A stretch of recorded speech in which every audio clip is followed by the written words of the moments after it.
At para nga po bigyan tayo ng kaliwanagan tungkol sa mga nararanasang mga pag-ulan dyan, atin pong makakasama si Pag-asa Weather Forecaster Hener Kitlong. Good morning, Mr. Kitlong. Magandang umaga, Harry. Mga kababayan, magandang umaga po. Alright, Mr. Kitlong, for the purpose of disaster preparedness, pag-usapan po natin ito, no? Meron po ba tayong panibagong bagyo na nagbabadyang mabuo o pumasok sa Philippine Area of Responsibility? Well, sa ngayong umaga po, as of 4 a.m., may namataan po tayong low pressure area. Ito po ay nasa layong 240 kilometers. Kanduran po yan ng Zamboanga City. Balik bubuo lamang po rito kaninang alas 2 ng umaga. At ito rin po ay nagdudulot ng mga pag-ulan dito po sa may Mindanao, ganun din po sa Visayas, ganun din po sa Palawan.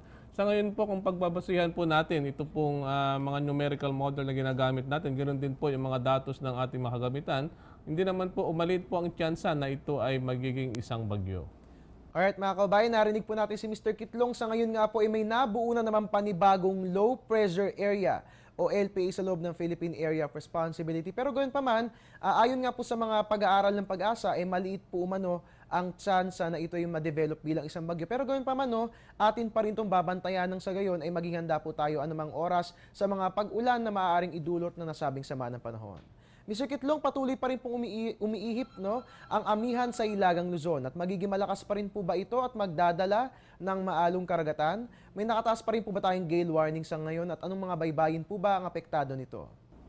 Yes, Harry, hindi pa rin po nagbabago yung gale warning natin. May kataasan pa rin po ang pag-alon ng karagatan dito po sa mga baybaying dagat ng Northern Luzon.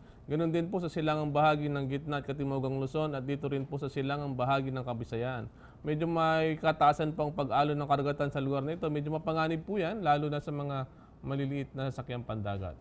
Alright mga kababayan, narinig nga po natin nakataas pa rin po ang gale warning sa mga nabanggit na baybayin. Kung kaya't wag na lang po muna tayo maglayag nang maiwasan po natin ang anumang panganib. Mr. Kitlong, dagdag kaalaman, nakikita rin po natin sa ating mga weather forecast ang mga katagang relative humidity. Kapag sinabing mataas ang humidity, ano po bang epektong maaasahan mula rito? At kapag naman mababa ito, ano po bang dapat nating i-expect? Opo, ito pong relative humidity, ito po yung amount ng water vapor pagdating po yan sa atmosphere. Kumbaga, ito po yung nasa tubig po sa ating atmosphere. Pag sa umaga po, lalo na sa madaling araw, kung kailan nakukuha po natin yung minimum temperature, dito rin po yung maximum relative humidity. Samantalang pagdating naman po ng hapon, kung saan nakukuha natin yung maximum temperature, narito naman po yung minimum relative humidity. Ibig sabihin po niyan, pag umabot po tayo ng 100% sa relative humidity, meron na po mga pag-ulan na maaaring mangyari o mararanasan. Samantalang pag minimum naman po yung relative humidity, maliit po yung tsansa na maliit po yung tsansa na umulan. Nakaka-apekto rin po itong relative humidity sa mga halaman, lalo na pag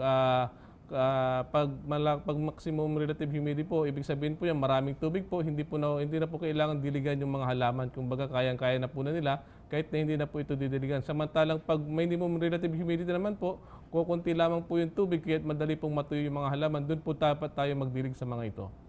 Alright, mga kababayan, narinig nga po natin ito po yung tinatawag natin na relative humidity. Maraming salamat po Mr. Kitlong sa inyong ibinahaging impormasyon. Mr. Kitlong, balikan po natin yung low pressure area natin pinag-uusapan. Nabanggit nga po natin na nandyan po yan sa may Sulusi. Ngayon, nakararanas nga po ng mga pag-ulan sa Visayas at Mindanao. Ano po bang inaasahan natin na rainfall degree? Magiging moderate to heavy po ba ito? Magiging heavy to intense? Ano po bang inaasahan natin dami ng pag-ulan?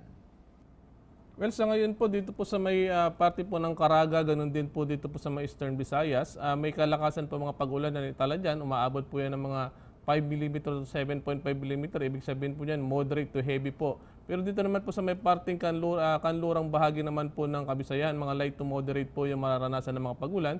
At dito po sa southern part naman ng Mindanao, kung saan maaari pong dumaan itong low pressure area, magkakaranas po yan ng mga may kalakasan mga pag-ulan, kahit mas mainam po na maghanda po sila dyan sapagkat may posibilidad po na magkaroon ng mga pagguho ng lupa. Ganon din po sa may parte po ng Zamboanga, kung saan may mga kaulapan pong nakikita, maaari pong magkaroon niya ng mga kalakasan mga pag-ulan. Kaya po nasabi ko kanina, maghanda po tayo sa flash floods at landslide. Alright, Mr. Kitlong, bilang panghuli na lang po tungkol sa low pressure area, ito bang low pressure area na ating binabantayan, ano po bang mangyayari dito? Ano po bang senaryo ang ating binabantayan? Posible ba itong lumakas pa bilang isang bagyo o mas posible ba na ito'y malusaw o mag-dissipate? Well, base po dito sa datos ng ating mga gamit na nakikita, wala naman po nagsasabi na ito ay maging isang bagyo. Kumbaga, maliit po ang tsansa na maging bagyo po ang low pressure area na ito. at inaasahan po na dadaan po ito sa may southern part ng Palawan at lalabas din po ito sa Philippine Area of Responsibility mamayang gabi po yan. May possibility po, mayroon pong sinasabi bang numerical model natin na maaari po itong malusaw. Kumbaga, hindi po favorable for tropical cyclone information ito pong low pressure area na ito, kaya maliit po yung tsansa na ito ay hindi maging isang bagyo. Alright, Mr. Kitlong, bilang panghuli para magabayan po yung ating mga kababayang may lakad ngayong araw ng Biyernes, ano po bang aasahan nating lagay ng panahon ayon sa 5 a.m. weather forecast ng Pag-asa? Yes, sir. Sanhi po ng low pressure area na namataan natin, magkakaroon po ng medyo may kalakas sa mga pag-ulan. Dito po sa Mindanao, ganun din po sa Visayas at dito po sa may silang kanlurang bahagi, katimugang bahagi ng Palawan. Kaya mag-ingat po tayo sa lugar nito. Mag-monitor po tayo at mag-ingat po tayo sa flash floods and landslides. Samantalang dito po sa Bicol region, ganun din po sa may Cagayan Valley, probinsya ng Aurora at sa Quezon, maulap din po ang kalangitan sa lugar na yan, kaya may mga light to moderate rain showers na maaari pong maranasan. Ang Metro Manila naman po, ganun din po sa Ilocos region, ay magkakaroon lamang po yan ng bahagyang maulap na may mahinang pag-ulan. At ang nalalabing bahagi ng Luzon, mayroon po tayo, ito po yung Mimaropa, yung northern part po ng Palawan, may mga kumbaga bahagyang maulap po yung kanilang kalangitan at may mga pulo-pulong pag-ulan o pagkidlat, pagkulog. Alright, maraming salamat po Mr. Kitlong sa inyong ibinahaging impormasyon tungkol sa lagay ng ating panahon. Last few reminders po para sa ating mga kababayang makararanas ng moderate to heavy rainfall dahil po sa nasabing LPA. Yes, mayroon po tayong namataang low pressure area at bagamat sa ngayon po ay wala naman pong nagsasabi na ito ay magiging isang bagyo. Ganun pa man, magbibigay pa rin po ito ng may kalakasang pag-ulan. Gaya na po na sinabi ko kanina, dito po sa may Mindanao, ganun din po sa may parting Kabisayan at sa may Palawan. Kaya mas mainam po na kung tayo po ilalabas sa bahay, magdala po tayo ng panangga sa ulan at mag-monitor po tayo. Dito naman po sa Metro Manila, maganda po yung panahon natin. Magiging bagyang maulap po ang mararanasan. Subalit pagdating po ng hapon, may posible pong magkaroon ng mahinang pag-ulan. Alright, maraming salamat Mr. Kitlong. Mga kababayan, atin nga pong nakapanayam sa Pag-asa Weather Forecast ni Henry Kitlong na siyang nagbigay sa atin ng update hinggil sa lagay ng ating panahon.